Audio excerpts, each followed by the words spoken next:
தமிழகத்திலிருந்து NEET JE போன்ற தேர்வுகளுக்கு தயாராகும் மாணவர்களுக்கு வணக்கம். நம்ம தொடர்ந்து என்சிஆர்டி புக்ல லைன் பை லைனா தமிழ்ல எக்ஸ்பிளனேஷன்ஸ் பார்த்துட்டு இருக்கோம் கெமிஸ்ட்ரி. ஸோ இது உங்களுக்கு ரொம்ப ஹெல்ப்ஃபுல்லா இருக்கும். நீட் ஜேஇ போன்ற எக்ஸாம்ஸ் எழுதுறவங்களுக்கு ரொம்ப ஹெல்ப்ஃபுல்லா இருக்கும். ஓகே, ஏற்கனவே என்ன பார்த்தாச்சு அப்படின்னா பார்ட் 6 வரைக்கும் பார்த்தாச்சு, ஆமாவா? சரி, பார்ட் 6 ஆர் பார்ட் 7 ஃபைன். இந்த பார்ட்டோட இந்த லெசன் முடியுது. ஒரு சப்ஸ்டிடியூயன்ட் ஆசிட் கார்பாக்சிலிக் ஆசிட் கூட அட்டாச் ஆயிருக்கக்கூடிய சப்ஸ்டிடியூயன்ட் எந்த மாதிரி சப்ஸ்டிடியூயன்ட், எலக்ட்ரான் வித்ட்ராயிங் குரூப்பா அல்லது எலக்ட்ரான் டொனேட்டிங் குரூப்பா, இதை பொறுத்து அதனுடைய அசிடிட்டி எப்படி மாறுது, ஸ்ட்ரென்த் ஆஃப் த ஆசிட் எப்படி இருக்குன்றதை நம்ம பார்க்க போறோம். ஓகேவா? Fine. Effect of substituents on the acidity of carboxylic acid. Substituents may affect the stability of the conjugate base and thus also affect the acidity of the carboxylic acid. So, எந்த மாதிரி ஒரு substitute attach ஆயிருக்கோ அது எனக்கு அந்த conjugate base உடைய ஸ்டெபிலிட்டியை affect பண்ணும். At the same time carboxylic acid அசிடிட்டியும் அஃபெக்ட் பண்ணும் அப்படின்னு சொல்றாங்க. ஓகேவா? கார்பாக்சிலிக் ஆசிட்ல இருந்து உருவாகக்கூடிய, இங்க பாருங்க, 6 COOH சொல்லுவோம். இது கார்பாக்சிலிக் ஆசிட். இதுல இருந்து உருவாகக்கூடிய கான்ஜுகேட் பேஸ் என்னவா இருக்கும்?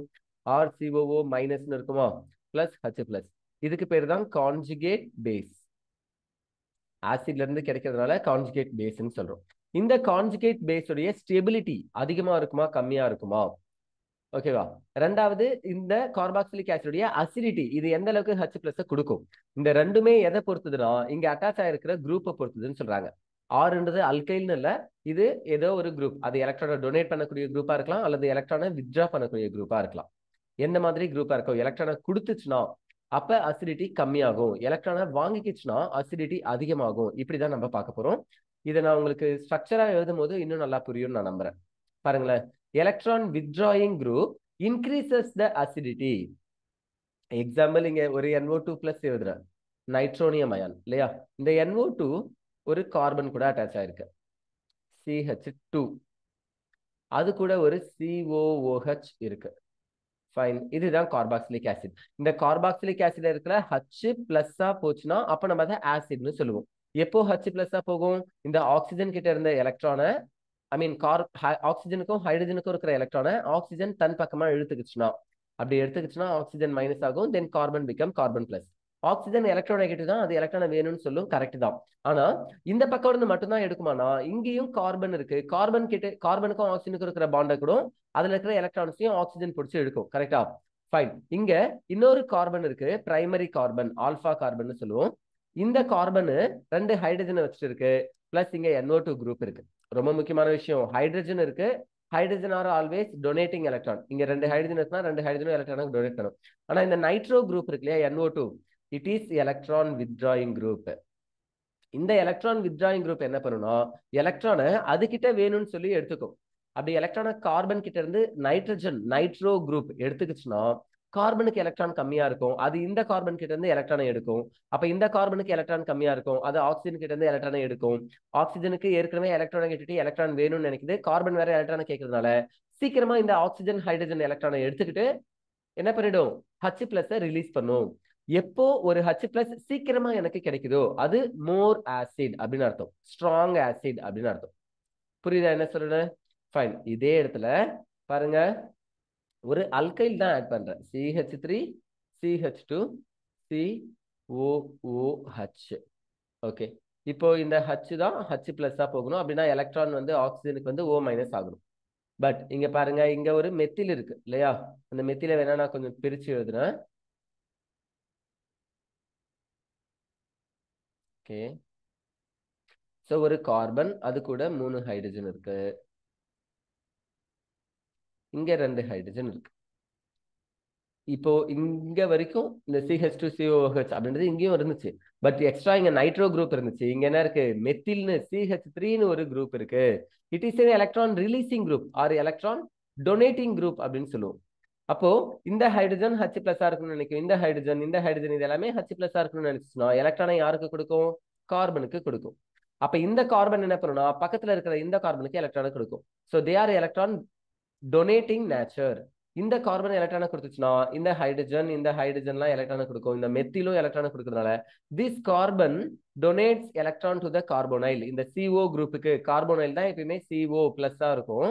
இந்த கார்போனைலுக்கு எலக்ட்ரானை இவங்க கொடுக்கறதுனால அது ஆக்சிஜன் கிட்ட இருந்து எலக்ட்ரானை எடுக்காது. ஆக்சிஜன் கிட்ட இருந்து எலக்ட்ரானை எடுக்கலாம், ஆக்சிஜன் கிட்ட எலக்ட்ரானை யாரும் வாங்குறதுக்கு இல்லைன்னா அப்ப அதுவும் என்ன பண்ணாதுன்னா ஹைட்ரஜன் கிட்ட இருந்து சீக்கிரமா எலக்ட்ரானா வாங்காது.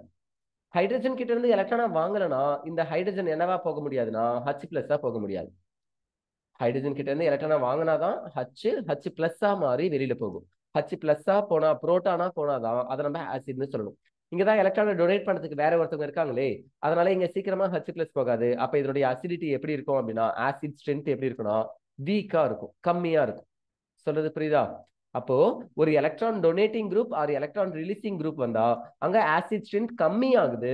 எலக்ட்ரான் வித்ட்ராயிங் குரூப் வந்தா, எலக்ட்ரானை வாங்கிக்கக்கூடிய குரூப் வந்தா அங்க ஆசிட் ஸ்ட்ரென்த் அதிகமாகுது. இதெல்லாம் எழுதியிருக்காங்க. Electron withdrawing group increases acidity of carboxylic acids by stabilizing the conjugate base through delocalization of the negative charge by inductive and resonance effect. So inductive effect இருக்கு, I effect இருக்கு, and then resonance effect, R effect இருக்கு, RRM. resonance mesomeric effect னு சொல்லலாம் இல்லையா? resonance effect இன்னொரு பேரு mesomeric effect. So resonance or mesomeric effect inductive effect இங்க இருக்கு அப்படின்னு சொல்லியிருக்காங்க. Okay. Conversely, electron donating groups decreases the acidity by destabilizing the conjugate base. Conjugate base stability கம்மி பண்ணி destabilize பண்ணி அது என்ன பண்ணுது? electron donating group acid strength கம்மி பண்ணுது, decrease பண்ணுதுன்னு சொல்லியிருக்காங்க. I will show you. இந்த இடத்துல எழுதியிருக்காங்க. electron donating group decreases the acidity. இந்த ரெண்டு வேர்டை மட்டும் நீங்க ஒழுங்கா படிச்சிட்டீங்கன்னா போதும். என்னது? எலக்ட்ரான் வித்ட்ராயிங் அப்படின்னா அசிடிட்டி அதிகமாகும், எலக்ட்ரான் டொனேட்டிங் அப்படின்னா அசிடிட்டி கம்மியாகும். இதை படிச்சிட்டீங்கன்னா போதும். ஓகேவா? Fine. Electron withdrawing group stabilises the carboxylate anion and strengthens the acid. So இந்த இடத்துல பார்த்தீங்கன்னா ரெண்டு மைனஸும் மாற்றி மாற்றி இங்கே இருக்கும். இது எலக்ட்ரான்ஸ் இந்த எலக்ட்ரான் வித்ட்ராயிங் குரூப் வந்து எடுக்கிறதுனால இது இன்னும் ஸ்டேபிளா இருக்கும், சீக்கிரமா ஒரு எலக்ட்ரோஃபிலிக் அட்டாக் நடக்காது. ஏன்னா இங்க எலக்ட்ரான் ரெடிலி அவைலபிள் கிடையாது, இது டீலோக்கலைசேஷன்ல இருக்கு. அட் த சேம் டைம் உள்ளார எலக்ட்ரான் வித்ட்ராயிங் குரூப் இருக்கனால அது எலக்ட்ரானை பிடிச்சி இழுத்துக்கும். இங்க எலக்ட்ரான் டென்சிட்டி கம்மியா இருக்கும். இந்த இடத்துல எலக்ட்ரான் டென்சிட்டி கம்மியா இருக்கும், டிக்ரீசஸ் கம்மியா இருக்கும். அதனால எலக்ட்ரோஃபிலிக் அட்டாக் ஈஸியா நடக்காது, அதனால ஸ்டெபிலிட்டி அதிகம். ஓகே, இங்க என்ன பாருங்க, எலக்ட்ரான் டொனேட்டிங் குரூப் அதுவே ஒரு எலக்ட்ரானை கொடுக்குது. ஆல்ரெடி இங்க நெகட்டிவ் சார்ஜ் இருக்கு நியூக்ளியோஃபிலிக், அதுல இங்க எலக்ட்ரான் டொனேட்டிங் குரூப் வேற எலக்ட்ரான் கொடுத்தா it is readily available for electrophilic addition இல்லையா? எலக்ட்ரோஃபைல் வந்து ஈஸியா இந்த இடத்துல என்ன ஆயிடும்? ஆட் ஆயிடும் இந்த நியூக்ளியோஃபைல் கூட அல்லது மைனஸ் கூட. சோ இதுக்கு ஸ்டெபிலிட்டி கம்மியா இருக்குன்றத சொல்றாங்க. எலக்ட்ரான் டொனேட்டிங் குரூப் டீஸ்டெபிலைசஸ் த கார்பாக்சிலேட் ஆனியான். இந்த கார்பாக்சிலேட் ஆனியானுடைய ஸ்டெபிலிட்டியே அது குறைக்குது, கம்மி பண்ணுது அப்படின்னு சொல்றாங்க. And weakens the acid. அப்ப ஆசிட் ஸ்ட்ரென்த்தும் வீக்கா இருக்கும்னு சொல்றாங்க. இது ஸ்ட்ராங் ஆசிட், இது week acid. Fine. The effect of the following groups in increasing acidity order. As acid strength அதிகமா இருக்கிற மாதிரி ஆர்டர்ஸ் எழுதிருக்காங்க. First one phenyl, C6H5 phenyl compound. அடுத்தது அயோடின், அடுத்தது புரோமின். புரோமினை விட குளோரினுக்கு அதிகம், குளோரினை விட ஃப்ளூரினுக்கு அதிகம். இப்போ உங்களுக்கு இது தெரியும், ஏன்னா இதெல்லாமே எலக்ட்ரோநெகட்டிவ் ஆர்டர். ஆமா தானே? அயோடினை விட புரோமினுக்கு எலக்ட்ரோநெகட்டிவிட்டி அதிகம், புரோமினை விட குளோரினுக்கு அதிகம், குளோரினை விட ஃப்ளூரினுக்கு அதிகம். எலக்ட்ரோநெகட்டிவிட்டி அதிகமா இருக்கிறதுனால ஆசிடிக் கேரக்டரும் அதிகமா இருக்குன்னு சொல்றாங்க. ஏன்னா எலக்ட்ரானை வித்ட்ரா பண்ணக்கூடிய நேச்சர் அதிகமா இருக்கும். ஆக்சுவலா இங்க எழுதி இருக்கிறது எல்லாமே என்ன குரூப் தெரியுமா? Electron withdrawing group. ஓகேவா? போக போக அதிகமாகுதுன்னு அர்த்தம். ஃபைன். அப்ப ஃப்ளூரின் ஸ்ட்ராங்கஸ்ட் எலக்ட்ரோநெகட்டிவ் சொல்லும், இது எலக்ட்ரான் எடுக்கும். அதை விடவும் சைனைடு அதிகமா எலக்ட்ரானை எடுக்கும்னு சொல்றாங்க. சைனைடு விடவும் நைட்ரோ குரூப் NO2+ இருக்கும், nitro group electron withdrawing group. அதை விடவும் ஃபைனலா என்ன சொல்லிருக்காங்க? CF3 கார்பன் ட்ரைஃப்ளூரைட் சொல்லியிருக்காங்க. Carbon trifluoride. இந்த கார்பன் ட்ரைஃப்ளூரைட்ல ஒரு கார்பன் கூட என்ன இருக்கு? 3 ஃப்ளூரின் இருக்கு. சார் இங்கே தான் ஃப்ளூரின் சொன்னாலே சொல்லாதீங்க, அது ஒரே ஒரு ஃப்ளூரின். இங்க 3 ஃப்ளூரின் இருக்கு. All the fluorines are electronegative. எல்லா ஃப்ளூரின்ஸுமே எலக்ட்ரோநெகட்டிவ், எலக்ட்ரானை வேணும்னு சொல்லி எடுத்துக்கும், மைனஸ் ஆகும். ஓகேவா? அப்ப இந்த கார்பன் ரொம்ப ரொம்ப ரொம்ப பிளஸ் ஆகும், அதுக்கு எலக்ட்ரானே இருக்காது. அது பக்கத்துல இருந்து தான் எலக்ட்ரானை எடுத்துக்கும். இன்கேஸ் இங்க இருந்து எலக்ட்ரான் எடுத்துக்கிச்சுன்னா ஆக்சிஜனுக்கு எலக்ட்ரான் தேவைப்படும், அப்ப அது ஹைட்ரஜன் கிட்ட இருந்து எடுத்துக்கும். ஹைட்ரஜன் என்னவா போயிடும்? H+ போயிடும். H+ போனா அதுதான் நம்ம என்னன்னு சொல்லுவோம்? ஆசிட்னு சொல்லுவோம் இல்லையா? சோ ஒரு ஆசிட் H+ டொனேட் பண்ணணும்னா பக்கத்துல இருக்கிற ஒரு குரூப் எலக்ட்ரானா வாங்கிக்கணும். அப்படி வாங்கிக்கிட்டாதான் ஹைட்ரஜனால H+ போக முடியும். இந்த மாதிரி எலக்ட்ரோநெகட்டிவ் ஆட்டம்ஸ் அல்லது மாலிகூல்ஸ் எலக்ட்ரான் வித்ட்ராயிங் குரூப் வந்துச்சுன்னா அது ஆசிட் ஸ்ட்ரென்த்தை அதிகமாக்குதுன்னு எழுதியிருக்காங்க. ஓகே. Thus, ஆசிட் ஸ்ட்ரென்த் பொறுத்தவரைக்கும் நம்ம இங்க பிஹெச்லாம் யூஸ் பண்ண மாட்டோம், கேஏ வேல்யூஸ் பிகேஏ வேல்யூ தான் யூஸ் பண்ணுவோம். ஓகேவா?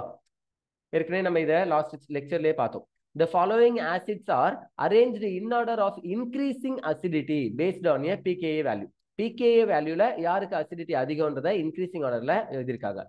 ஆக்சுவலா இங்க டிக்ரீசிங் ஆர்டர்ல எழுதியிருக்காங்க, உங்களுக்கு தெரியும் நம்புறேன். பாருங்களேன், ஃபர்ஸ்ட் இங்க இருக்கிறதுல ட்ரைஃப்ளூரோ அசிட்டிக் ஆசிட் CH3COOH, இதுக்கு பேரு அசிட்டிக் ஆசிட்னு சொல்லுவோம். ஓகே, இந்த அசிட்டிக் ஆசிட்ல 3 ஹைட்ரஜனுக்கு பதிலா 3 ஃப்ளூரின் இருக்கு, CF3COOH. இதை தான் என்னன்னு சொல்றாங்க, ட்ரைஃப்ளூரோ, 3 ஃப்ளூரின் அட்டாச் ஆயிருக்கிற அசிட்டிக் ஆசிட்னு சொல்றாங்க. புரியுதா? ஓகே, சோ அடுத்தது என்ன கொடுத்திருக்காங்கன்னு பாருங்க, ட்ரைக்ளோரோ அசிட்டிக் ஆசிட். 3மே குளோரினா இருந்துச்சுன்னா அதுக்கு அசிடிட்டி ட்ரைஃப்ளூரோ அசிட்டிக் ஆசிட் விட கொஞ்சம் கம்மி அப்படின்னு எழுதியிருக்காங்க. ஃபைன். அடுத்தது டைக்ளோரோ அசிட்டிக் ஆசிட். அப்போ இந்த ட்ரைஃப்ளூரோலயே நம்ம வேணும்னா என்ன பண்ணலாம், டைஃப்ளூரோவும் எழுதிருக்கலாம், அது முன்னாடியே தான் இருந்திருக்கும்ல. ட்ரைஃப்ளூரோக்கு அடுத்தது டைஃப்ளூரோ இருந்திருக்கும், அப்புறம் ட்ரைக்ளோரோ இருக்கு, சரி, ட்ரைக்ளோரோ அசிட்டிக் ஆசிட், அதுக்கப்புறம் டைக்ளோரோ அசிட்டிக் ஆசிட், தென் நைட்ரோ குரூப், நைட்ரோனியம் அயான், அதுக்கப்புறம் சைனைடுன்னு கொடுத்துருக்காங்க. ஸோ நைட்ரைடை விட சைனைடுக்கு, நைட்ரோவை விட சைனைடுக்கு எலக்ட்ரான் வித்ட்ராயிங் நேச்சர் கம்மி தான் அப்படின்னு சொல்றாங்க. ஞாபகம் வச்சுக்கிறீங்களா? ஓகே,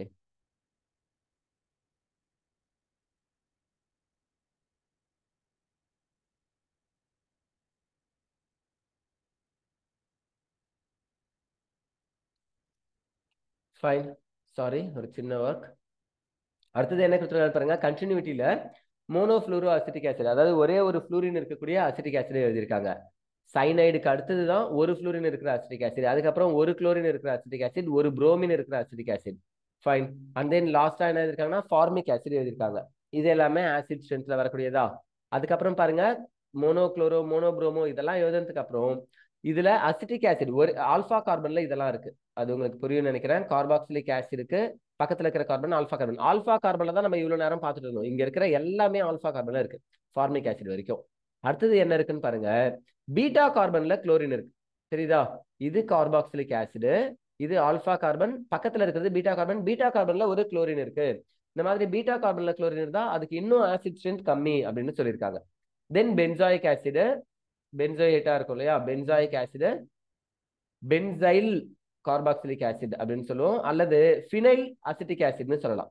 இது ஆக்சுவலா உங்களுக்கு இந்த H2க்கு பதிலாக H3 இருந்துச்சுன்னா அசிட்டிக் ஆசிட் தானே சொல்லுவோம், எத்தனாயிக் ஆசிட். அப்ப பாருங்க, CH3COOH, இது அசிட்டிக் ஆசிட். இதுல ஒரு ஹைட்ரஜன் போயிட்டு H2வா மாறிட்டு இது கூட ஒரு ஃபினைல் சேருது, C6H5. அப்ப C6H5 CH2COOH ஃபினைல். இதுக்கு பேர் என்னதுன்னா ethanoic acid or acetic acid. அப்ப phenyl ethanoic acid or phenyl acetic ஆசிட்னு சொல்லுவோம், ஒன் ஃபினைல் அசிட்டிக் ஆசிட், அது எழுதியிருக்காங்க. அதுக்கப்புறம் என்ன எழுதியிருக்காங்க, அசிட்டிக் ஆசிட், அண்ட் தென் ஃபைனலா ப்ரோபனாயிக் ஆசிட் எழுதியிருக்காங்க. ஸோ ஈவன் ப்ரோபனாயிக் ஆசிட் இருக்கிறது பியூட்டரிக் ஆசிட், பென்டனாயிக் ஆசிட்னு எழுதலாம். கார்பன் அதிகமாக அதிகமாக ஆசிட் ஸ்ட்ரென்த் ஆகுனா கம்மியாகும் ஸ்ட்ரெயிட் செயின் காம்பவுண்ட்ஸ்ல. ஓகேவா? Fine. Direct attachment of groups such as phenyl or vinyl to the carboxylic acid. COOH கூட டைரக்டாவே ஒரு ஃபினைல் அட்டாச் ஆயிருக்கு, பென்சின் ரிங் அட்டாச் ஆயிருக்கு. அப்படி இல்லைன்னா COOH கூட டைரக்டாவே ஒரு டபுள் பாண்ட் கார்பன் அட்டாச் ஆயிருக்கு, CH double bond CH2, vinyl. ஓகேவா? இந்த மாதிரி இருந்துச்சுன்னா phenyl or vinyl to the carboxylic acid increases acidity of corresponding carboxylic. அந்த கார்பாக்சிலிக் ஆசிட் அசிடிட்டியை இன்னும் அதிகமாக்கும்னு சொல்றாங்க. ஏன்னா இந்த பை பாண்ட் என்ன ஆகும், ரெசனன்ஸ்ல இன்வால்வ் ஆகும், மைனஸ் ஆகும், இங்க பிளஸ் ஆகும். இந்த பிளஸ் இந்த கார்பன் கிட்ட இருந்து எலக்ட்ரான் எடுக்க ஆரம்பிக்கும். இதுவும் அப்படிதான், இங்க நடந்து மைனஸ் ஆகி பக்கத்துல இருக்கிற இந்த கார்பனை பிளஸ் ஆகும் இல்லையா, அப்போ அது பக்கத்துல இருந்து எடுக்கும். ஸோ H+ ஈஸியா வெளியில போகும், ஆசிட் ஸ்ட்ரென்த் அதிகமாகும். மறுபடியும் சொல்றேன், phenyl or vinyl to the carboxylic acid. Carboxylic acid கூட ஃபினைல் குரூப்போ வினைல் குரூப்போ இருந்துச்சுன்னா இன்க்ரீசஸ் த அசிடிட்டி, அந்த கரஸ்பாண்டிங் கார்பாக்சிலிக் ஆசிட் அசிடிட்டி அது என்ன பண்ணுதுன்னா அதிகமாக்குதுன்னு சொல்றாங்க. Contrary to the decrease expected due to resonance effect. நம்மளுக்கு வழக்கமா நீங்க என்ன நினைப்பீங்க, ரெசனன்ஸ் நடக்கும் அப்ப அசிடிட்டி கம்மியாகும்னு நினைப்பீங்க. ஆனா இந்த இடத்துல ஃபினைலும் வினைலும் என்ன பண்ணுதுன்னா அசிடிட்டியை அதிகமாக்குதுன்னு சொல்றாங்க. ஓகே, எக்ஸாம்பிள் பாருங்க, இந்த வினைல் இருக்கு, CH2 டபுள் பாண்ட் CH, இதுதான் வினைல் இல்லையா. இந்த வினைல் கூட கார்பாக்சிலிக் ஆசிட் இருக்கும்போது இது என்ன பண்ணுதுன்னா இந்த இடத்துல பாண்டை பிரேக் பண்ணுது. அப்போ இங்க பாண்ட் பிரேக் ஆகி O- ஆக ஆரம்பிக்கும். ஓகேவா, இங்க டபுள் பாண்ட் ஃபார்ம் ஆயிடும். இந்த ஹச் ஈஸியா ஹச் பிளஸா போக ஆரம்பிக்கும். ஈவன் இந்த ஹச் ஆசிட் கார்பாக்சிலிக் ஆசிட்ல இருந்து அசிடிக் போறதை விட அவங்க என்ன சொல்றாங்கன்னு பாருங்க, ஆல்பா கார்பன்ல இருந்து, சரி ஆமாவா, okay okay okay, alpha carbon என்ன ஆயிடுச்சுன்னா சி COOH கூட ஆல்பா கார்பன், இது beta carbon. Okay, beta carbon என்னவா மாறி இருக்குன்னா கார்போகேட்டியனா மாறி இருக்கு. பீட்டா கார்பன் கார்போகேட்டியனா மாறி இருக்கு. ஃபைன். இது கார்பேனியான ஆச்சுன்னா இதுல இருந்து H பிளஸ் போகுது, பீட்டா எலிமினேஷன் நம்ம சொல்ல முடியும். ஆனா இங்க பீட்டா கார்பனே கார்பன் பிளஸ்ஸா இருக்கு கார்போகேட்டியனா, அப்ப இதுல இருந்து ஹச்சும் போகாது. சோ வேற வழியே இல்ல, இந்த ஓமைனஸ்க்கு இந்த சிக்கு பாண்ட் வேணும்னா கண்டிப்பா என்ன ஆகணும், இந்த H பிளஸ்ஸா போயாகணும், which is called acidic. Okay, this is because of greater electronegativity of sp2 hybridised carbon. இங்க இருக்கக்கூடிய கார்பன் டபுள் பாண்ட் கார்பன், இந்த டபுள் பாண்ட் கார்பன் எல்லாம் நம்ம என்னன்னு சொல்லுவோம், sp2 ஹைபிரிடைசேஷன் சொல்லுவோம் இல்லையா. சிங்கிள் பாண்டா இருந்தா sp3, ட்ரிபிள் பாண்டா இருந்தா sp, single bond double Panda இருந்துச்சுன்னா sp2. Okay, sp2 hybridized carbon to which carbonyl carbon is attached. Carbonyl carbon C double bond O இருக்கு இல்லையா, இதுக்கு பேர் தான் carbonyl carbon. இந்த கார்பன் எங்க அட்டாச் ஆயிருக்குன்னா sp2 கார்பன்ல அட்டாச் ஆயிருக்கு அப்படின்னு சொல்லியிருக்காங்க. The presence of electron withdrawing group on phenyl of aromatic carboxylic acid increases their acidity. Phenyl குரூப்புக்கு என்ன நேச்சர் இருக்குன்னா எலக்ட்ரானை வாங்கிக்கிற நேச்சர் இருக்கும், எலக்ட்ரான் withdrawing நேச்சர். ஏன்னா phenyl ரெசனன்ஸ் என்ன ஆகும்னா எலக்ட்ரான் வேணும், அப்ப வெளியில இருந்து எலக்ட்ரானை அது எடுத்துக்கும். அதனாலதான் கார்பாக்சிலிக் phenyl கார்பாக்சிலிக் ஆசிட்லயும் அசிடிட்டி அதிகமாகுதுன்னு சொல்றாங்க. ஓகேவா, while electron donating group decreases the acidity. So electron withdrawing group இருந்தா அசிடிட்டி அதிகமாகும்னு சொன்னாங்க. அடுத்தது என்ன சொல்றாங்கன்னா எலக்ட்ரான் டொனேட்டிங் குரூப் இருந்துச்சுன்னா அசிடிட்டி என்ன ஆகுமா, கம்மியாகும்னு சொல்றாங்க. Okay fine. இங்க பாருங்க, மீத்தாக்சி பென்சாயிக் ஆசிட் இருக்கு, இது பென்சாயிக் ஆசிட், இதுக்கு ஒரு அசிடிட்டி இருக்கும், இது H பிளஸ் கொடுக்கணும் இல்லையா. அட் த சேம் டைம் இங்க ஒரு மீத்தாக்சி இருக்கு, மீத்தாக்சின்றது எலக்ட்ரான் ரிலீசிங் நேச்சர் தான். இது ஆக்சிஜன் கிட்ட 2 லோன் பேர் ஆஃப் எலக்ட்ரான்ஸ் இருக்கும், இது வந்து இங்க டபுள் பாண்ட் மேக் பண்ணி ரெசனன்ஸ்ல இன்வால்வ் ஆகும். அப்ப எலக்ட்ரானை பென்சினுக்கு கொடுக்கும். அப்ப பென்சின் எலக்ட்ரானை எங்க இருந்து வாங்காதுன்னா இந்த ஆசிட்ல இருந்து வாங்காது. சோ இதனுடைய அசிடிட்டி கம்மி அப்படின்னு சொல்றாங்க. இதனுடைய அசிடிட்டி கம்மி, ஆசிட் ஸ்ட்ரென்த் கம்மி. அப்படி இல்லைன்னா நம்ம என்ன சொல்லலாம், வீக் ஆசிட்னு சொல்லலாம். எதை வச்சு சார் வீக் ஆசிட் சொல்லணும், இந்த மீத்தாக்சி குரூப் எலக்ட்ரானை கொடுக்கறதுனால ரிங்கு எலக்ட்ரானை கார்போனைல் குரூப்புக்கு இருந்து வாங்காது. ரெண்டாவது பிகே வேல்யூ பாருங்க அதிகமா இருக்கு, 4.46. பிகே அதிகமா இருந்தாலே வீக் ஆசிட்னு அர்த்தம், பிகே கம்மியா இருந்தா தான் ஸ்ட்ராங் ஆசிட் இல்லையா. சரி, பென்சாயிக் ஆசிட்க்கு பாருங்க பிகே எவ்வளவு கொடுத்துருக்காங்க, 4.19 கொடுத்துருக்காங்க. Compare to 4 methoxy benzoic acid, அதாவது பேரா மீத்தாக்சி பென்சாயிக் ஆசிடை விட பென்சாயிக் ஆசிடுக்கு ஆசிட் ஸ்ட்ரென்த் அதிகம்னு சொல்றாங்க. ஏன்னா இங்க எலக்ட்ரானை டொனேட் பண்றதுக்கு யாரும் இல்ல, வித்ரா பண்ணவும் ஆள் இல்ல, பட் டொனேட் பண்றதுக்குனாச்சும் ஆள் இல்லாம இருக்காங்க, அதனால கொஞ்சம் ஆசிட் ஸ்ட்ரென்த் அதிகம். இங்க எலக்ட்ரானை டொனேட் பண்றதுக்கு ஆள் இருக்கிறதுனால ஆசிட் ஸ்ட்ரென்த் இன்னும் கம்மியாகுது. அடுத்தது பாருங்க, நைட்ரோ குரூப் NO2 ஒரு எலக்ட்ரான் வித்ராயிங் குரூப், அது எலக்ட்ரான் என்ன பண்ணும், பென்சின் கிட்ட இருந்து அது வாங்கிக்கும். அப்படி வாங்கிக்கும் போது எனக்கு ஆசிடோடைய ஸ்ட்ரென்த் இன்னும் அதிகமாகுது, சீக்கிரமா H பிளஸ் கொடுக்குது. சோ பிகே வேல்யூ 3.41, 4.4ல இருந்து 3.4 யோசிச்சு பாருங்க, 1 பாயிண்ட் கம்மியாகுது. அப்போ அவ்வளவு தூரம் கம்மியாகுதுன்னா எனக்கு ஆசிட் ஸ்ட்ரென்த் ரொம்ப அதிகமாகுதுன்னு அர்த்தம். ஸோ பேராநைட்ரோ பென்சாயிக் ஆசிட் அப்படின்றது மோர் அசிடிக் ஸ்ட்ரென்த், அசிடிட்டி அதிகமா இருக்கும். எதனால, எலக்ட்ரான் வித்ராயிங் குரூப் இருக்கிறதுனால. இதை விட எலக்ட்ரான் எதுவுமே இல்லாம, எலக்ட்ரான் வித்ராயிங் குரூப்போ எலக்ட்ரான் டொனேட்டிங் குரூப்போ இல்லாத ஆசிடுக்கு ஆசிட் ஸ்ட்ரென்த் அதிகம். அதுக்கு அடுத்தது எலக்ட்ரான் டொனேட்டிங் குரூப் இருந்துச்சுன்னா, electron donating or electron releasing group இருந்துச்சுன்னா ஆசிட் ஸ்ட்ரென்த் கம்மியா இருக்கும். இதை ஞாபகம் வச்சுக்கோங்க.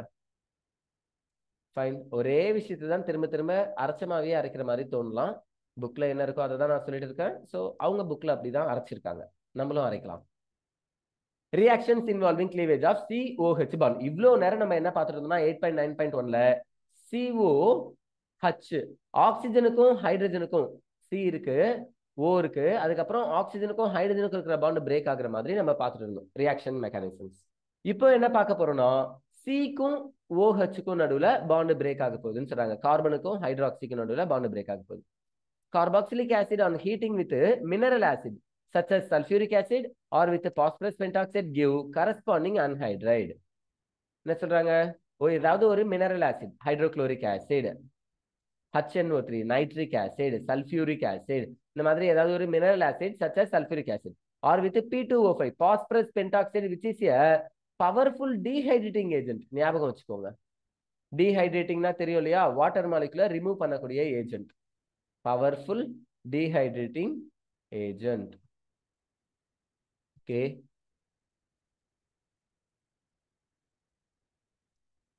இந்த பாஸ்பரஸ் பென்டாக்சைடையோ அல்லது கான்சன்ட்ரேட் சல்ஃபூரிக் ஆசிடையோ ஆட் பண்ணா எனக்கு என்ன கிடைக்குது? கரஸ்பாண்டிங் அன்ஹைட்ரேட் கிடைக்குதுன்னு சொல்றாங்க. வாட்டர் மாலிகுல் வெளியில போயிட்டு அன்ஹைட்ரேட் கிடைக்குது. இங்க பாருங்க, CH3COOH ethanoic acid plus CH3COOH ரெண்டு எத்தனாயிக் ஆசிட் எடுத்துக்கிறேன். இதுல இருந்து ஒரு ஹைட்ரஜன் இதுல இருக்கிற OH எடுத்துட்டு வாட்டரா போகுதுன்னு வச்சுக்கோங்க. இந்த H பிளஸ்ஸா இருந்திருக்கும், இந்த OH மைனஸா இருந்திருக்கும். அப்ப இந்த கார்பன் பிளஸ்ஸா இருந்திருக்கும், இந்த O மைனஸா இருந்திருக்கும். இந்த மைனஸ் தான் இந்த C கூட சேருது. CH3CO C double bond O, single bond O, அது கூட ஒரு C டபுள் பாண்டு O, அப்புறம் CH3. அதுதான் இங்க எழுதிருக்காங்க. CH3 C double bond O, கீழே ஒரு சிங்கிள் பாண்டு O, அது கூட ஒரு C, அது கூட டபுள் பாண்டு O, அப்புறம் CH3. இதுக்கு பேர் தான் என்னதான்? எத்தனாயிக் ஆசிட்ல இருந்து கிடைச்சதுனால எத்தனாயிக் அன்ஹைட்ரேட்னு எழுதிருக்காங்க. You may write like this. Acetic ஆசிட்ல இருந்து கிடைச்சதுனால நம்ம என்ன எழுதலாம்? அசிட்டிக் அன்ஹைட்ரைடு அப்படின்னு சொல்லலாம். Okay, anhydride.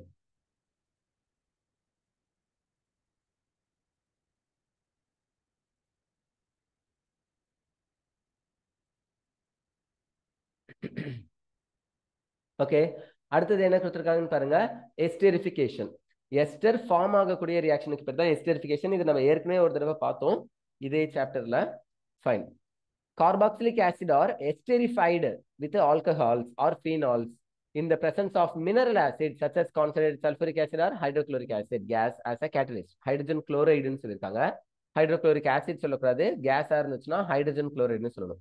Okay, so mineral acid இன் பிரசன்ஸ்ல கார்பாக்சிலிக் ஆசிடும் ஆல்கஹாலும் சேருது.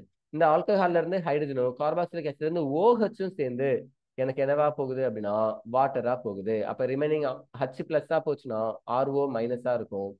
இங்க OH மைனஸ் போச்சுன்னா RCO கார்போனைல் பிளஸ்ஸா இருக்கும். இந்த மைனஸ் இந்த பிளஸ்ல வந்து சேருது. அப்ப எனக்கு என்ன ஆகுது? RCO OR RCO OR அப்படின்னு ஒண்ணு கிடைக்குது, which is called எஸ்டர். இந்த மாதிரி எஸ்டர் ஃபார்ம் ஆகுறதுனால இந்த ரியாக்ஷனுக்கு பேர் என்ன சொல்லியிருக்காங்க? எஸ்டரிஃபிகேஷன் சொல்லியிருக்காங்க. புரிஞ்சுச்சா?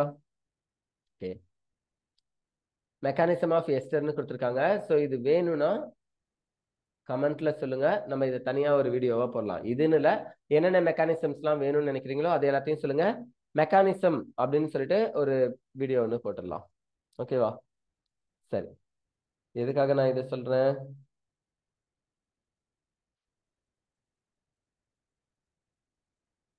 ஃபைன். நீங்க சில மெக்கானிசமை நீங்களாவே தெரிஞ்சுக்கணும் அப்படின்றதுக்காக இங்க நீங்க இதனுடைய ரியாக்ஷன்ஸை பாருங்க. எது எங்க வந்து சேருது எல்லாமே தெளிவா கொடுத்துருக்காங்க. டபுள் பாண்ட் பிரேக் ஆகி போகுது, லோன் பேர் ஆஃப் எலக்ட்ரான்ஸ் வந்து இங்க பாண்டை ஃபார்ம் பண்ணுது, அப்புறம் பாண்ட் எப்படி ஷிஃப்ட் ஆகுது, எல்லாமே தெளிவா கொடுத்துருக்காங்க. ஸோ இந்த ஸ்டெப் 1 by 1 பார்த்துட்டு இதுல ஏதாவது புரியலன்னா ஈச் ஸ்டெப், இதுல 3rd ஸ்டெப் மட்டும் புரியல, 4th ஸ்டெப் மட்டும் புரியல, அந்த மாதிரி நீங்க சொல்லலாம். ஓகேவா? சரி, ஸோ அடுத்தது reaction with PCl3 PCl5 and SOCl2. SOCl2க்கு பேர் என்னன்னு தெரியுமா? டயோனைல் குளோரைடு இல்லையா? டயோனைல் குளோரைடு. சரி, ஸோ அந்த காம்பவுண்ட் அவங்க கொடுத்துருக்காங்க. இது எல்லாத்துக்கூடயும் ஆசிட் எப்படி ரியாக்ட் ஆகும் பாருங்க. RCOOH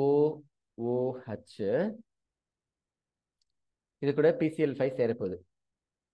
PCl5 எப்படி பிரியும் அப்படின்னா PCl3 குளோரின் குளோரின். உங்களுக்கு PCl5 டிசோசியேஷன் ரியாக்ஷன் தெரியும் நான் நம்புறேன். இல்ல, இங்கே காமிக்கிறேன்.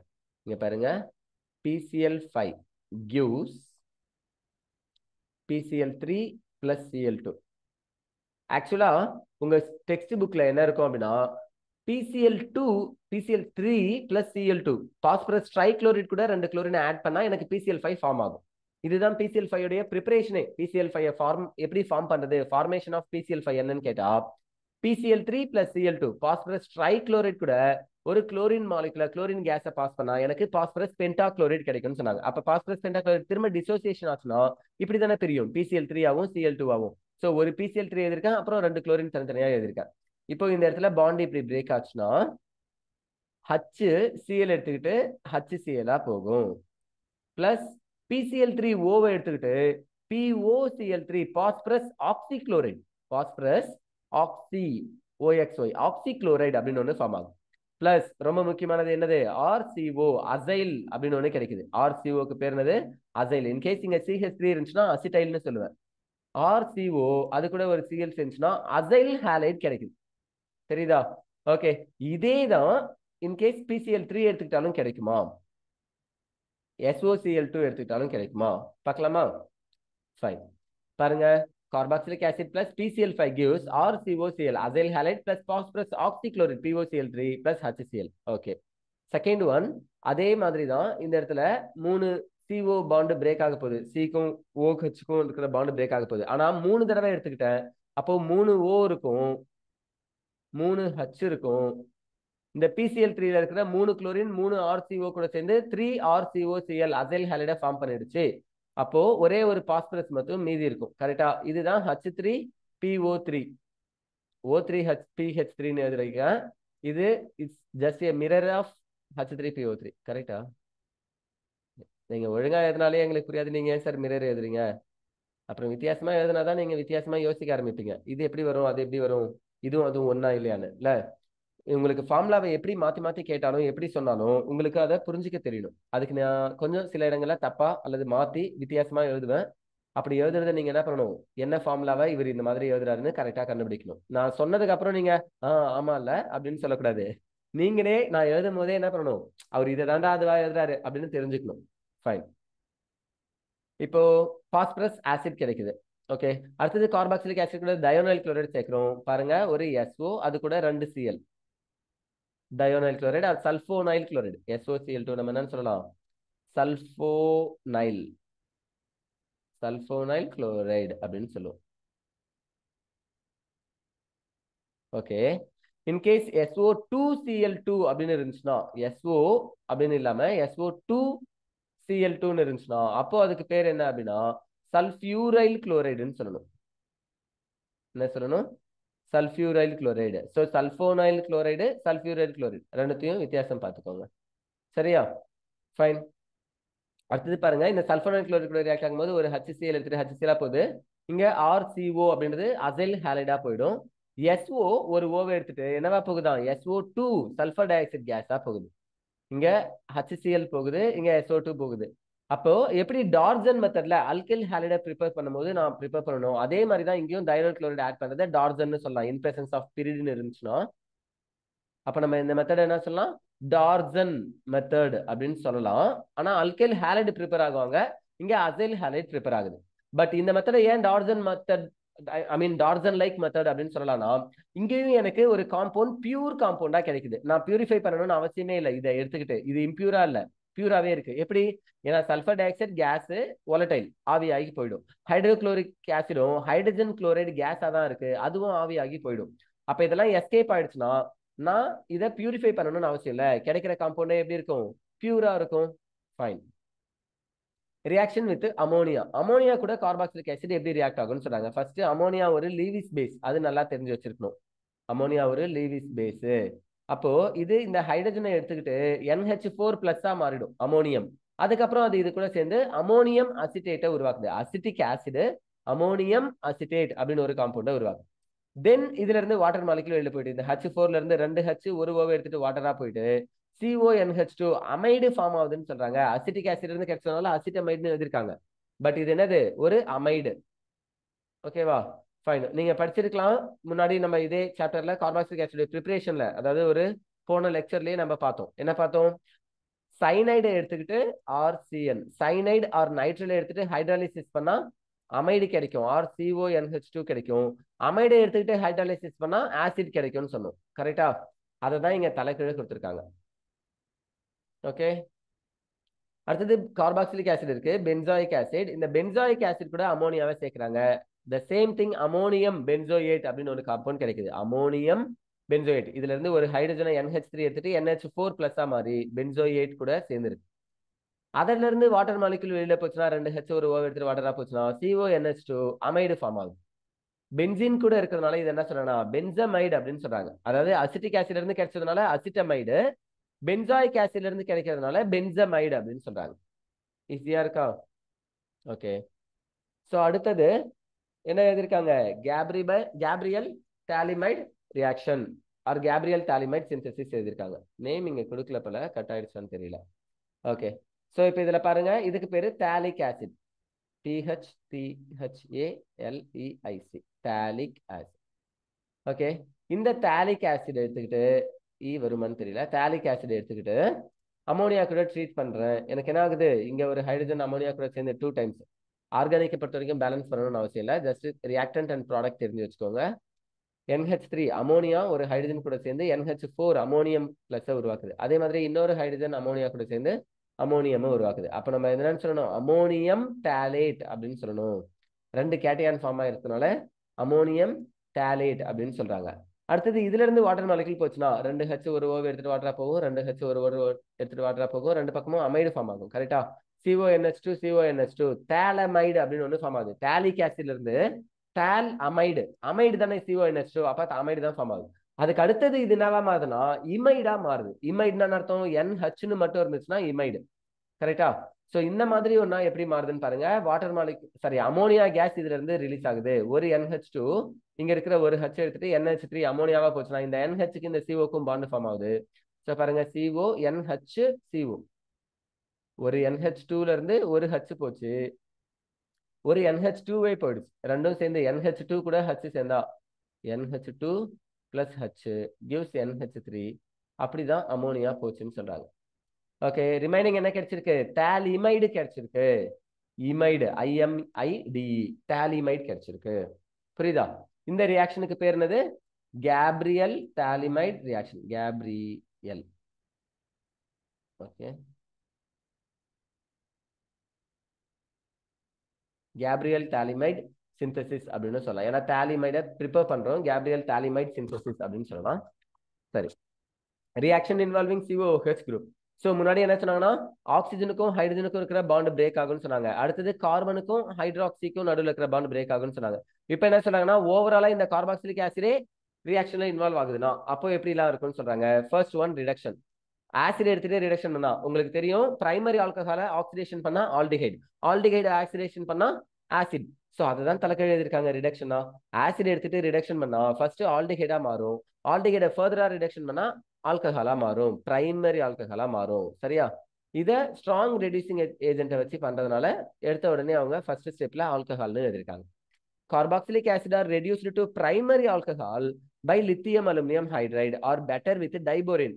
டைபோரேனும் ஒரு ஸ்ட்ராங் ரெடியூசிங் ஏஜென்ட் தான் அப்படின்றத ஞாபகம் வச்சுக்கோங்க. எப்படி கான்சென்ட்ரேட்டட் சல்ஃபூரிக் ஆசிட் நம்ம கான்சென்ட்ரேட்டட் சாரி லித்தியம் அலுமினியம் ஹைட்ரைடை நம்ம ஸ்ட்ராங் ரெடியூசிங் ஏஜென்ட் சொல்றோமோ, லித்தியம் அலுமினியம் ஹைட்ரைட் இதை எப்படி ரெடியூசிங் ஏஜென்ட் சொல்றோமோ அதே மாதிரி டைபோரேன் B2H6 நம்ம என்னன்னு சொல்லணுமா, ரெடியூசிங் ஏஜென்ட்னு சொல்லணும்னு சொல்றாங்க. Diborane does not easily reduce the functional group such as ester, nitro, halo, etc. என்ன சொல்றாங்க, ஒரு எஸ்டர் இருந்துச்சுனாலோ COO, நைட்ரோ NO2 இருந்துச்சுனாலோ அல்லது ஹாலஜன் இருந்தாலோ அதெல்லாம் ஈஸியா டைபோரேன் என்ன பண்ணுதுன்னா ரெடியூஸ் பண்ணாது. Sodium borohydride does not reduce the carboxyl group. இந்த இடத்துல நான் NaBH4 எழுதுனா, சோடியம் போரோஹைட்ரைட் எழுதுனா அதால இந்த ஆசிட் குரூப்பை ரெடியூஸ் பண்ற அளவுக்கு அது ஸ்ட்ராங் கிடையாது. Mild reducing agent sodium borohydride. அப்ப அதுவும் ரெடியூஸ் பண்ணாது. டைபோரேனும் மற்ற காம்பவுண்ட்ஸ் எல்லாம் ரெடியூஸ் பண்ணாது, இதை மட்டும் தான் ரெடியூஸ் பண்ணுதுன்னு சொல்றாங்க. ஓகேவா? சரி, அடுத்தது டீகார்பாக்சிலேஷன். ஸோ டீகார்பாக்சிலேஷனாலே தெரியும், கார்பன் டை ஆக்சைடு ஏதாவது ஒரு ஃபார்ம்ல வெளியில போகணும், மோஸ்ட்லி கார்போனேட்டா தான் வெளியில போகும், CO3. அப்ப இங்க இருக்கக்கூடிய ஃபர்ஸ்ட் கார்பாக்சிலிக் ஆசிட் என்னவா மாத்திக்கிட்டாங்கன்னு பாருங்க. RCOOH கூட பேஸ் சேர்த்தாங்கன்னா, சோடியம் ஹைட்ராக்சைடோ இல்ல பேஸோ சோடியமோ சேர்த்தாங்கன்னா இங்க இருக்கக்கூடிய OH இங்க இருக்கிற H எடுத்துட்டு வாட்டரா போயிட்டு COO மைனஸ் கூட சேர்ந்து RCOONA அப்படின்னு ஒண்ணு கிடைக்கும். RCOONA அப்படின்னு ஒண்ணு கிடைக்கும். அது கூட சோடியம் ஹைட்ராக்சைடு கால்சியம் ஆக்சைடு, அதாவது என்ன சொல்லுவோம், இதை லைம்னு சொல்லுவோமா, சோடா லைம். சோடியம் ஹைட்ராக்சைட சோடான்னு சொல்றோம், கால்சியம் ஆக்சைட லைம்னு சொல்றோம், லைம் ஸ்டோனு. ஸோ ரெண்டுத்தையும் ஒன்னா சேர்த்து சோடா லைம்னு சொல்றாங்க. இதோ இங்க எழுதிருக்காங்க பாருங்க, soda Lime. Sodium hydroxide calcium hydroxide இந்த ரேஷியோ ஆஃப் 3:1, 3:1 அப்படின்ற விகிதத்துல நம்ம சோடியம் ஹைட்ராக்சைடையும் கால்சியம் ஆக்சைடையும் ஒன்னா சேர்த்தா அதுக்கு பேர் தான் சோடா லைம்னு சொல்றாங்க. இந்த சோடா லைம்ல இருக்கக்கூடிய சோடியம் இங்க இருக்கிற ஆக்சிஜன், இந்த சோடியமும் ஆக்சிஜனும் இங்க இருக்கிற CO2 Naவை சேர்த்துக்கிட்டு Na2CO3, இங்க CO2 இருக்கா பிங்க் கலர்ல, பிளஸ் இந்த Naல இருக்கிற ஒரு O, இந்த மூணு ஒன்னா சேர்ந்து Na2CO3 சோடியம் கார்பனேட்டா வெளியில போயிடும்னு சொல்றாங்க. சோடியம் கார்பனேட் ஒரு சால்ட் பிரிசிபிடேட். ஓகேவா? சால்ட்டா பிரிசிபிடேட்டா வெளியில போகுது. அப்ப இந்த R என்ன பண்ணுது அப்படின்னா H கூட சேர்ந்து அல்கேனை ஃபார்ம் பண்ணுது. என்ன ஃபார்ம் பண்ணுது? அல்கேன் ஃபார்ம் ஆகுது. ஓகே, ஸோ இந்த மெத்தட்ல கார்பாக்சிலேட் காம்பவுண்ட் வெளியில போறதுனால, கார்போனேட் அப்படின்னு ஒண்ணு வெளியில போறதுனால டீகார்பாக்சிலேஷன், கார்பாக்சிலிக் ஆசிடே நம்ம ரிமூவ் பண்றோம், அல்கேனா மாத்துறதுனால டீகார்பாக்சிலேஷன் சொல்லியிருக்காங்க. ஓகேவா? சரி, alkali metals salts of carboxylic acid also undergo decarboxylation. என்ன சொல்றாங்க?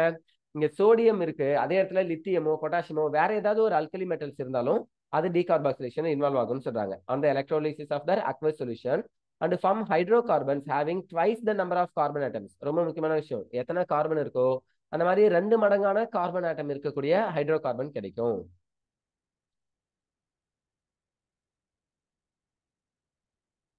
Okay, number of carbon atom present in the alkyl group of the acid. The reaction is known as, இந்த மாதிரி carboxylic ஆசிட வெளியில போக வச்சு டீகார்பாக்சிலேஷன் பண்ணி அல்கேனை ஃபார்ம் பண்றோம் இல்லையா? இந்த மாதிரி கார்பன் அதிகமா இருக்கக்கூடிய அல்கேன்ஸை ஃபார்ம் பண்ணா அந்த ரியாக்ஷனுக்கு அவங்க என்ன பேர் சொல்றாங்கன்னா கோல்ப் எலக்ட்ரோலிசிஸ் அப்படின்னு சொல்றாங்க. எலக்ட்ரோலிசிஸ்னா கேத்தோட ஆனோட்னு 2 எலக்ட்ரோட பாஸ் பண்ணி கரண்ட்டை பாஸ் பண்ணி அது மூலமா கார்பாக்சிலேட் காம்பவுண்டை வெளியில எடுப்போம். So it is called Kolbe electrolysis. Unit 9ல இருக்குன்னு சொல்றாங்க, கிளாஸ் 11ல ஏற்கனவே இதை பார்த்துருக்கணும். Fine. Substitution reaction in the hydrocarbon part. இப்போ இவ்வளவு நேரம் நம்ம கார்பாக்சிலிக் ஆசிட பத்தி பேசிட்டு இருந்தோம், அது கூட ஒரு சப்ஸ்டிடியூட் இருக்குல்ல, மெத்தில் எத்தில்னு, அதுல ஏதாவது ஒன்று சப்ஸ்டிடியூட். இப்போ இந்த ஹைட்ரஜனுக்கு பதிலாக இங்க ஒரு குளோரின் வந்துச்சுன்னா என்னது? Monochloro acetic acid. கரெக்டா? இதுக்கு எப்படி ஆசிட் ஸ்ட்ரென்த் எப்படி இருக்குன்னு பார்த்தோம். இதே இடத்துல ஃப்ளூரின் வந்துச்சுன்னா அசிடிக் ஸ்ட்ரென்த் அதிகமா இருக்கும், குளோரினை விட ஃப்ளூரினுக்கு அசிடிக் ஸ்ட்ரென்த் அதிகம். ஃப்ளூரினை விட 2 ஃப்ளூரின் இருந்தா 3 ஃப்ளூரின் இருந்தா இன்னும் ஆசிட் ஸ்ட்ரென்த் அதிகம் இல்லையா? இந்த மாதிரி electron withdrawing group electron donating group இருந்தா ஆசிட் ஸ்ட்ரென்த் என்ன ஆகும்னு ஒரு ஆர்டர் பார்த்தோம். அங்க நம்ம என்ன பண்ணோம்? சப்ஸ்டிடியூட் பார்த்தோம். ஆமா தானே? அதெல்லாம் எப்படி கிடைக்குதுன்னு தான் இங்க நம்ம பார்க்க போறோம். First one halogenation. ஆல்பா ஹைட்ரஜன்ல சப்ஸ்டிடியூட் நடக்க போகுது, ஹாலஜனேஷன். Carboxylic acids having an alpha hydrogen are halogenated at the alpha position. ஏற்கனவே இந்த மாதிரி நம்ம எங்க படிச்சோம் alpha hydrogen?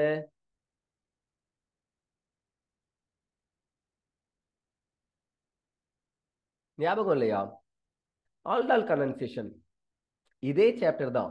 Aldol condensation கனிசாரோ reaction 2 படிச்சோம். அதுல ஆல்டால் கண்டென்சேஷன்ல கண்டிப்பா என்ன இருக்கணும்? ஆல்பா ஹைட்ரஜன் இருக்கணும். ஆல்பா ஹைட்ரஜன் இருக்கிற சப்ஸ்டன்ஸ் மட்டும்தான், இருக்கிற மாலிகுல் ஆல்டிஹைடோ கீட்டோனோ ஆல்பா ஹைட்ரஜன் இருந்தா மட்டும்தான் it involve in aldol condensation. ஓகேவா? ஆல்பா ஹைட்ரஜன் இல்லனா, ஆப்சன்ஸ் ஆஃப் ஆல்பா ஹைட்ரஜன் இருந்துச்சுன்னா it involve in Cannizzaro reaction. அதுக்கு தான் நம்ம 2 எக்ஸாம்பிள் பார்த்தோம், ஒன்னு ஃபார்மால்டிஹைடு, இன்னொன்னு பென்சால்டிஹைடு. ஓகேவா? ஃபைன், ஞாபகம் இருக்கா? சரி, ஆல்பா ஹைட்ரஜன் ரொம்ப முக்கியம். ஆல்டால் கண்டென்சேஷன், கன்னிசாரோ ரியாக்ஷன், ஒரு நேமிங் ரியாக்ஷன்ஸ், அதுக்கெல்லாம் இம்பார்ட்டன்ட். ஃபைன். இப்போ இங்கேயும் அதுதான் சொல்றாங்க, ஹெல் ஒல்ஹார்ட் ஜெலன்ஸ்கி HVZ ரியாக்ஷன் சொல்லுவோம் ஷார்ட்டா, HVZ. ஃபைன். யாரா நான் HIVன்னு சொல்றேன்? HVZ. Okay. So carboxylic acid having alpha hydrogen or halogenated. alpha hydrogen இருந்துச்சுன்னா அது ஹாலஜனேஷன் ஆகும், ஹைட்ரஜனுக்கு பதிலா ஹாலஜன் வந்து சேரும்னு சொல்றாங்க. எந்த இடத்துல? At alpha position. On treatment with chlorine or bromine. ஏன்னா ஃப்ளூரின் எடுத்துக்கல, it's a vigorous reaction. Fluorine எடுத்துக்கிட்டா ரொம்ப விகரஸா இருக்கும். அயோடின் எடுத்துக்கிட்டா ரிவர்சிபிள் ரியாக்ஷன் நடக்கும். அயோடின் கேஸே தான் திரும்ப திரும்ப கிடைச்சிட்டு இருக்கும், அதனால அயோடினும் அந்த அளவுக்கு ரியாக்டிவிட்டி கம்மியா இருக்கிறதுனால சேர்க்கல. In the presence of a small amount of red phosphorus to give alpha halo carboxylic acid. So குளோரினோ அல்லது புரோமினோ எடுத்துக்கிட்டு ஆல்பா ஹைட்ரஜன் இருக்கிற ஒரு காம்பவுண்ட் கூட சேர்க்கிறேன். In presence of red phosphorus எனக்கு alpha halo carboxylic acid, alpha கார்பன்ல ஒரு ஹாலஜன் சப்ஸ்டியா இருக்கிற கார்பாக்சிலிக் ஆசிட் கிடைக்குது. ஏன் சார் ஒரு கார்பன் அல்லது சாரி ஒரு குளோரின் ஒரு புரோமின் இந்த மாதிரி ஒரு ஹாலஜன் தான் சப்ஸ்டியூட் ஆகணும்னா நம்ம அகைன் அண்ட் அகைன் சப்ஸ்டியூஷன் பண்ணும்போது அதிகபட்சம் என்ன பண்ணலாம்? 3 ஹாலஜன் வரைக்கும் சப்ஸ்டியூட் பண்ணலாம். ஓகேவா? அது என்ன மாதிரி ஆல்கைல் இருக்கோ, இப்போ எக்ஸாம்பிள் அசிட்டிக் ஆசிடா இருந்தா 3 ஹாலஜன் சப்ஸ்டியூட் பண்ணலாம். இப்போ எக்ஸாம்பிள் ப்ரோபயோனிக் ஆசிடோ ஏதாவது இருந்துச்சுன்னா அப்ப 2 ஹைட்ரஜனுக்கு பதிலாக 2 ஹாலஜன் தான் சப்ஸ்டியூட் பண்ண முடியும் இல்லையா? சரி, அதை தான் இங்க கொடுத்துருக்காங்க. The reaction is known as, இந்த ரியாக்ஷனுக்கு பேர் என்னதுன்னா ஹெல், HELL. கோ டு ஹெல்னு சொல்லுவாங்க பாருங்க, நரகம். அது இல்ல, இது ஒரு சயின்டிஸ்டுடைய நேம். ஹெல் ஒல்ஹார்ட் ஜெலன்ஸ்கி. ஹெல் ஒல்ஹார்ட் ஜெலன்ஸ்கி. ஒல்ஹார்ட்ன்றது ஓட்காவா கேட்கலாம். சரி, உங்களை வச்சுட்டு என்ன பண்ணதுன்னு எனக்கு தெரியல. ஒரு சில ஸ்டூடெண்ட்ஸ் மட்டும் வித்தியாசமா யோசிக்கிறீங்க, அப்படிலாம் யோசிக்காதீங்க. சயின்ஸ்ல கெமிஸ்ட்ரி சம்பந்தமா யோசிங்க, பட் இந்த நேம் எல்லாம் வேற எங்கேயோ கேட்ட மாதிரி இருக்குன்னு யோசிக்காதீங்க. இது ஆறுன்னு தான் கொடுத்துருக்காங்க. ஸோ ஏதோ ஒரு கார்பாக்சிலிக் ஆசிட், ஆனா அந்த கார்பாக்சிலிக் ஆசிட்ல ஃபங்க்ஷனல் குரூப் ஆசிட், அதுக்கு பக்கத்துல இருக்கிற கார்பன் ஆல்பா கார்பன், அதுல என்ன இருக்கு? 2 ஆல்பா ஹைட்ரஜன் இருக்கு. கரெக்டா? இந்த மாதிரி 2 ஆல்பா ஹைட்ரஜன் இருந்துச்சுன்னா 2 ஹாலஜனா என்னால அதிகபட்சம் சப்ஸ்டியூட் பண்ண முடியும். இங்க ஆல்பா ஹாலோ கார்பாக்சிலிக் ஆசிட் கொடுத்துருக்காங்க. அப்ப இன்னொன்னு சப்ஸ்டிடியூட் என்ன சொல்லணும்னா alpha comma alpha di halo carboxylic ஆசிட்னு சொல்லணும். Alpha comma alpha di halo, 2 halogen இருக்கனால டை ஹாலோ கார்பாக்சிலிக் ஆசிட்னு சொல்லணும். புரியுதா? ஓகே. அடுத்தது ரிங் சப்ஸ்டிடியூஷன். ரிங் சப்ஸ்டிடியூஷன் ஆனது ஒரு பென்சின் இருக்கு கார்பாக்சிலிக் ஆசிட்ல, பென்சாயிக் ஆசிட். அதுல ஆர்த்தோ பொசிஷன்லயோ அல்லது பேரா பொசிஷன்லயோ ஏதாவது சப்ஸ்டியூட் ஆனா அதை நம்ம என்ன சொல்லுவோம்? ரிங் சப்ஸ்டிடியூஷன் சொல்லுவோம். ஏன் மெட்டால இருந்தா சொல்ல மாட்டோம்னா கண்டிப்பா சொல்லுவோம். எப்ப சொல்லுவோம்? இந்த மாதிரி கார்பாக்சிலிக் ஆசிடோ ஆல்டிஹைடோ கீட்டோனோ இந்த மாதிரி டீஆக்டிவேட்டிங் குரூப் இருந்துச்சுனாலே அங்க எங்க தான் நடக்கும் அப்படின்னா மெட்டால தான் சப்ஸ்டிடியூஷன் நடக்க போகுது. எலக்ட்ரோபிலிக் சப்ஸ்டிடியூஷன் நான் சொல்லிட்டு இருக்கேன். ஓகேவா? நியூக்ளியோபிலிக் சப்ஸ்டிடியூஷனா இருந்துச்சுன்னா அது ஆர்த்தோ பேரால நடக்கும். Nucleophilic substitution occurs at ortho and para. Electrophilic substitution occurs at meta. இது எப்போ அப்படின்னு கேட்டா டீஆக்டிவேட்டிங் குரூப் இருந்துச்சுன்னா, டீஆக்டிவேட்டிங் என்னதுன்னா எலக்ட்ரானை வித்ட்ரா பண்ணக்கூடிய குரூப் ஆல்ரெடி பென்சீன்ல அட்டாச் ஆயிருந்துச்சுன்னா அப்போ எனக்கு நியூக்ளியோபிலிக் அட்டாக் ஆர்த்தோபெராலையும் எலக்ட்ரோபிலிக் அட்டாக் மெட்டா பொசிஷன்லயும் நடக்கும். இப்போ இங்க நைட்ரேட்டிங் மிக்சரை ஆட் பண்ணிருக்காங்க. இது நைட்ரேஷன்.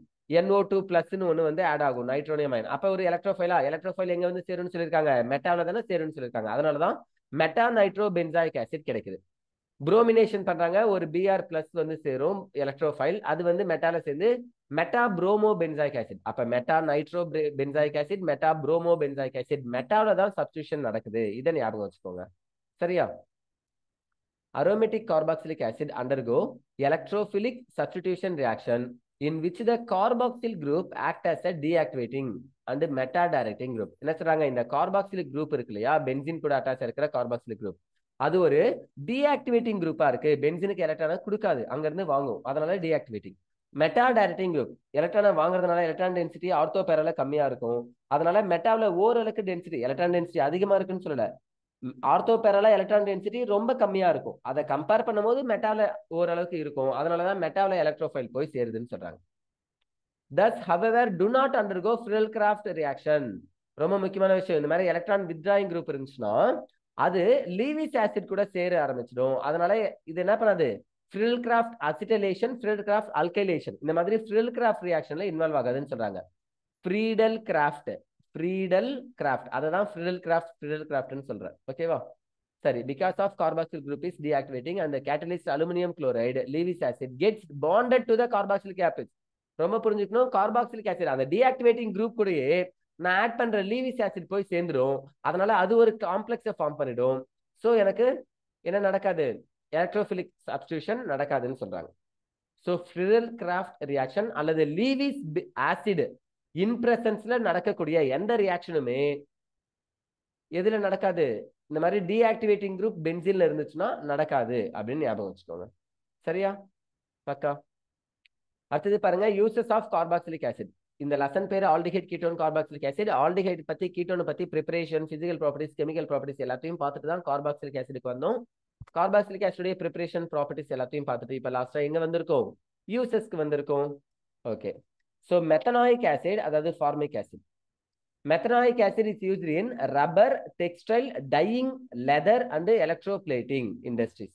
So இந்த இண்டஸ்ட்ரீஸ்ல தான் யூஸ் ஆகுது. ரப்பர் இண்டஸ்ட்ரி, டெக்ஸ்டைல் இண்டஸ்ட்ரி, எதுவுமே நான் சொல்லணும்னு அவசியம் இல்லை, உங்களுக்கே தெரியும். டெக்ஸ்டைல்னா துணி தொழிற்சாலைகள், ஆடை தொழிற்சாலைகள், ஆடையகங்கள். ஓகே. டெக்ஸ்டைல்ஸ், டையிங் சாய பட்டறைகள். அப்புறம் லெதர் தோல் பதனிடுதல் அப்படின்னு சொல்லுவாங்க. லெதர் டேனிங் அப்படின்னா தோல் பதனிடுதல். தோல் இருக்குல்ல, மாட்டு தோல், ஆட்டு தோல், அந்த தோலெல்லாம் வச்சு செய்யக்கூடிய industries. Example belt, purse, shoe, இதெல்லாம் பார்த்தீங்கன்னா லெதர்ல தான் செய்வாங்க. ஐ மீன் லெதர்லயும் செய்வாங்க, பிளாஸ்டிக்லயும் இப்பெல்லாம் இருக்கு, பட் லெதர் ரொம்ப நல்லது. ஓகேவா? Fine. Ethanoic acid is used as a solvent and as vinegar in food industry. என்ன சொல்றாங்க? எத்தனாயிக் ஆசிடை நம்ம ஒரு சால்வெண்டா யூஸ் பண்ணலாம். அசிட்டிக் ஆசிட் வெரி குட் சால்வெண்டா யூஸ் பண்ணலாம். At the same time 10% aqueous solution of acetic acid is called vinegar. 10 to 12% கூட நம்ம சொல்லலாம். ஃபைன். அதுக்காக ரொம்ப 15-20 போட்டு போயிருக்காது சொல்றேன். In food industry. Okay. Hexane dioic acid. Hexane dioic acid. என்னது? Adipic acid. அததான் காமனா என்னன்னு சொல்றாங்க? ஹெக்ஸேன் டயாயிக் ஆசிட்னு சொல்றாங்க. 6 கார்பன் இருந்து 2 பக்கமும் கார்பாக்சிலிக் ஆசிட் இருந்துச்சுன்னா hexane dioic acid is used in the manufacture of nylon 6. Nylon 6,6 இந்த நைலான்ஸ் எல்லாம் ப்ரிப்பேர் பண்ணதுக்கு நைலான் 6ஐயும் ப்ரிப்பேர் பண்ணலாம், நைலான் 6,6ஐயும் ப்ரிப்பேர் பண்ணலாம். இதுக்கு எனக்கு hexane dioic acid, adipic acid பயன்படும்னு சொல்றாங்க. Esters of benzoic acid are used in perfumery. Benzoic ஆசிடைய எஸ்டர்ஸ் ஏதாவது எடுத்துக்கிட்டா அது எனக்கு பர்ஃப்யூம்னா தெரியும் உங்களுக்கு இல்லையா, வாசனை திரவியம். இந்த மாதிரி பர்ஃப்யூம் இண்டஸ்ட்ரீஸ்ல யூஸ் ஆகுதுன்னு சொல்றாங்க. Sodium benzoate is used as a food preservative. உணவை பாதுகாக்கிறதுக்கு நம்மளுக்கு சோடியம் பென்சோயிக் ஆசிட்னா உங்களுக்கு தெரியும் இல்லையா, C6H5 COOH. இந்த COO கூட Na இருந்துச்சுன்னா then it is called sodium benzoate அப்படின்னு சொல்லுவேன். சோடியம் பென்சோயேட் இது நிறைய உணவு பொருள்கள்ல உணவு கெட்டு போகாம இருக்கிறதுக்கு யூஸ் ஆகுது. Sodium benzoate is used as a food preservative அப்படின்னு சொல்றாங்க.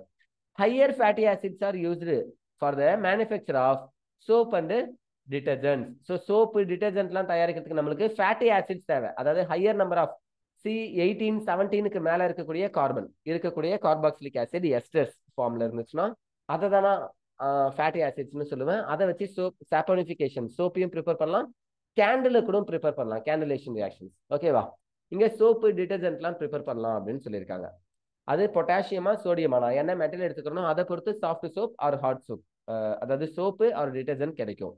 இது உங்களுக்கு தெரியும் இல்லையா, 10th சோப்பு மிசல் ஃபார்மேஷன் இதெல்லாம் நீங்க படிச்சிருக்கீங்க. ஓகே, ஸோ அவ்வளோதான், லெசன் முடிஞ்சிருச்சு. இப்போ என்ன பண்ணணும், ஓகே இந்த சேனலை மறக்காம சப்ஸ்கிரைப் பண்ணிட்டு உங்க ஃப்ரெண்ட்ஸுக்கு ஷேர் பண்ணணும். வேற நெக்ஸ்ட் லெசன் என்ன பார்க்கலான்றதை கமெண்ட்ல சொல்லுங்க. மோஸ்ட்லி நான் இந்த வீடியோவோட முடிக்கிறதுனால அமீன்ஸ் ஆரம்பிக்கலாம் அப்படின்னு இருக்கேன். ஆர்கானிக்கை முடிச்சுட்டு அப்புறம் இன்ஆர்கானிக் பிசிக்கல் போகலான்னு சொல்லிட்டு. உங்களுக்கு வேற ஏதாவது சாப்டர்ஸ் தோணுச்சுனாலும் நீங்க கமெண்ட்ல சொல்லலாம். அடுத்தது அந்த சாப்டருக்கு நம்ம ஆரம்பிக்கலாம் அமீன்ஸ்க்கு அப்புறம். ஓகேவா, ஃபைன், தேங்க்யூ ஆல்.